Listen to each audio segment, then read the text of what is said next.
Essentially, our institute's job is to provide you the right environment for living, for which people of Delhi are struggling at the moment quite a bit. I think you must have seen through the newspapers and TV channels. Luckily for us, Nagpur is still, there is time to reach the Delhi situation. We have a lot of time, but there are words of caution.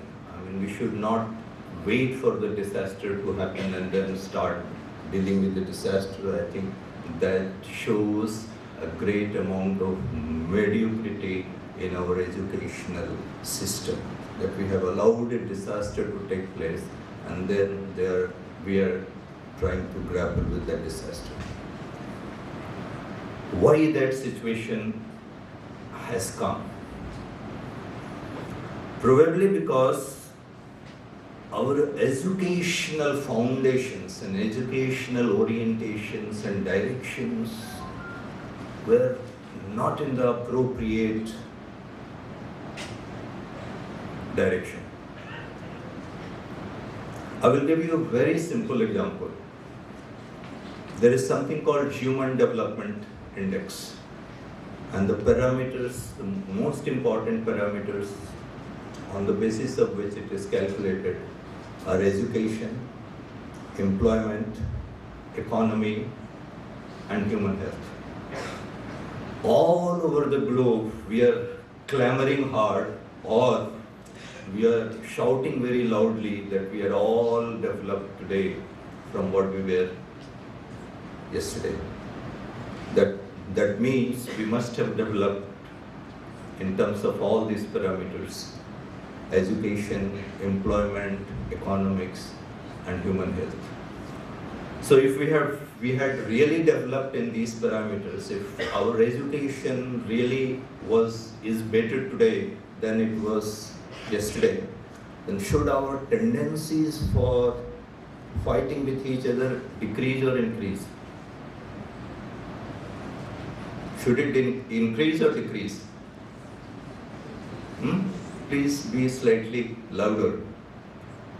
When we are better educated, our tendencies for fighting with each other should increase or decrease?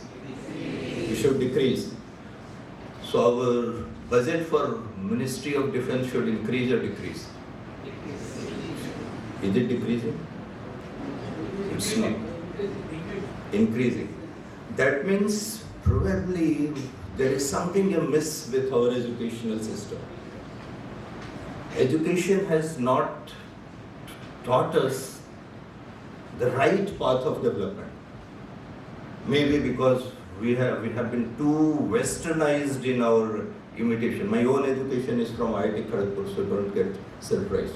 I mean, all that, my emphasis here is not to find fault with the system, not to find fault with anyone, not to find fault with the globe or our country. It is just to highlight the issues which are important for us today, which need to be tackled if really we want to live in a better environment tomorrow. And I tell people that although Ministry of Environment and Forest and Climate Change has been created for protecting environment and conserving environment, the real solutions lie in two different ministries. One is Ministry of Defence, and the other one is Ministry of Human Resources and Development, which deals with education. Why Ministry of Defence? Like just now only I gave you the example. If all the countries all over the world sit down and decide and feel that we are all developed today than we were yesterday, that in the name of that development, instead of increasing our defense budget next year by 5%, we must decrease it by 5%. Believe me, the pollution levels on the entire globe will come down so much, no technology would ever be able to match that. Because most of the equipments and materials which are used and procured in Ministry of Defence are highly hazardous, carcinogenic, and pollution generating. And if you have a 5% reduction on them also, they will be defeating all the technological interventions from India to America. That's the potential which Ministry of Defence holds. But I don't know, will we be ever able to do this? And if we will not be able to do that, that is because probably our educational foundations have not been right. We have not been taught the right thing, especially at the primary education level. Now look at our primary education. Look at the plight of our primary school teachers. Let us systematically analyze. Have we really created an environment for primary school teachers which makes them happy, ebullient, and energetic, enthusiastic, so that they can instill the same kind of confidence, happiness, and enthusiasm and energy in the school children? Then who is to blame? And whatever the habits are which are formed during the first 10 formative years of our life, they remain almost till the end of our life, let me tell you, very frankly. Whatever I was taught in my primary education or high school, all that is because we do not have the right education. And thus, importance of education cannot be overstated. The most important thing which is required as a solution to most of the environmental, mental, physical, societal problems of our country, not only our country, all over the globe, they are embedded in our education system. And unless until we revamp our education system and come out of the westernized shackles of education, we will not be able to get anywhere. Because our education means just collecting a set of degrees, diplomas, awards, honors. Education is suffocated. It's lost. You ask people, what is the education you have got from the institution where you have been a part? Very rarely people would be able to tell you what education they have got. They will tell you, I have got this degree, BTech, MTech, PhD, DSc, all that. But ask for education. If really they had got the right education, we would not have faced the kind of problem which we are facing in the society. So we require education which brings a benign culture in the society. The culture which is not only benign for the environment, for the human well-being overall. And that's what is required. So in the light of this, the educational intricacies, the interconnections with environment, my favorite topic is actually environment, electronics, and spirituality and education. Unless until those interconnections are understood properly, they are tackled properly, unless until there is a holistic management, integrated management, very little breakthrough we will be able to make. Saint poet who told that Pothi padi padi jagmua pandit bhayanak hoy. Pothi padi padi jagmua pandit bhayanak hoy. Dhai aakhar prem ka padhe su pandit hoy. Knowledge is not in the books. Knowledge is not in the library. Otherwise, my librarian who was just now sitting at the back would have been the most knowledgeable person on the earth. All the time he is sitting around books only. Knowledge is not there. Knowledge is somewhere else. It is in your observation. It is in your analysis. It is in your interpretation. It is the way you see the universe, the nature. That is what is real knowledge.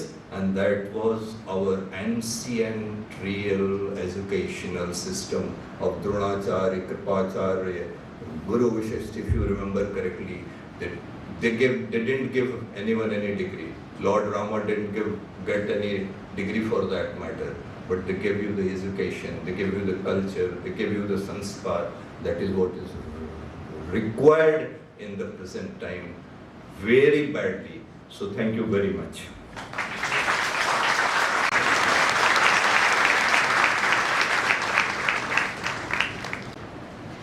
माननीय collector Shri Thackeray ji, Ravi Kumar ji, प्यारे बच्चों,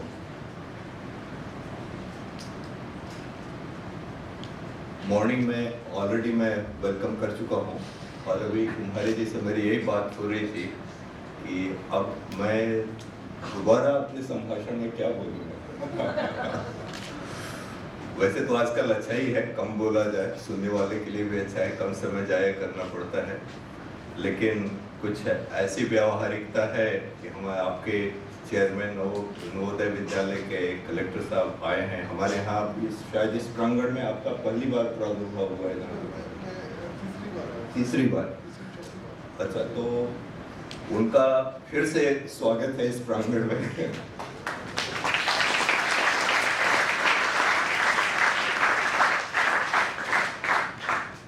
और शाम का समय है, सुबह मैंने थोड़ा सा ज़्यादा ही गंभीर भाषण दिया था, तो मैं चाहता हूं कि आप लोगों का सबको काफ़ी टायर्ड लग रहा होगा, थकावट आ रही होगी, तो कुछ कविताओं से मैं आपका मनोरंजन कर देता हूं। वही जो कलेक्टर साहब के सम्मान में उनका उचित स्वागत रहेगा।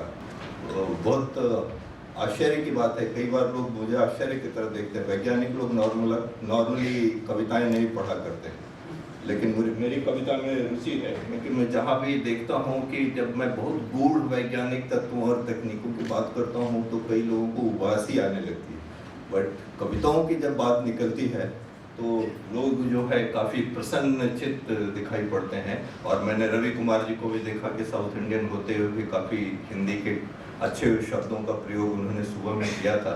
तो आप लोगों के लिए मैं कुछ चंद कविताएं पढ़ देता हूँ।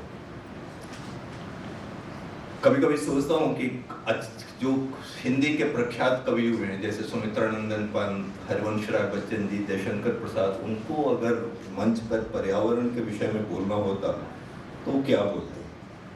तो उनकी व्याख्या कुछ इस तरह से होती।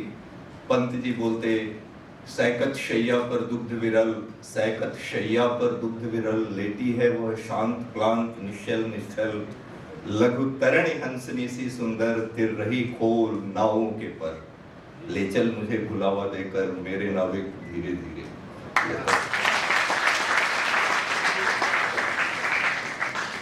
अगर बच्चन जी होते, हरिवंश राय बच्चन जी, जो अमिताभ बच्चन के पिताश्री हैं, और अमिताभ बच्चन से आप समझ सकते हैं कि उनकी क्या प्रतिभा रही होगी। मतलब अमिताभ बच्चन के पापा हैं वो, तो वो लिखते, सूर्य बने मधु का विक्रेता, सूर्य बने मधु का विक्रेता, सिंधु बने घट जल हाला, सूर्य बने मधु का विक्रेता, सिंधु बने घट जल हाला, बादल बन बन आए साखी, भूमि बने मधु का प्याला, झड़ी लगाकर बरसे मदिरा, रिमझिम रिमझिम रिमझिम कर, वेल विटप तृण बन में पीऊं, वर्षा ऋतु मधुशाला। और मधुशाला बोलने से लोगों में कई तरह के भाव आते हैं, बट बच्चन जी ने वो क्लैरिफाई कर दिया है, मधुशाला वह नहीं जहाँ पर मदिरा बेची जाती है, मधुशाला वह नहीं जहाँ पर मदिरा बेची जाती है, भेंट जहाँ मस्ती की मिलती, मेरी तो वह मधुशाला, मैं मधुशाला के अंदर हूँ, मेरे हाथों में प्याला, प्याले में मदिराले बिंबित करने वाली है हाला, इस उधेड़ बुन में ही मेरा सारा जीवन बीत गया, इस उधेड़ बुन में ही मेरा सारा जीवन बीत गया, मैं मदिरालय के अंदर या मेरे अंदर मधुशाला।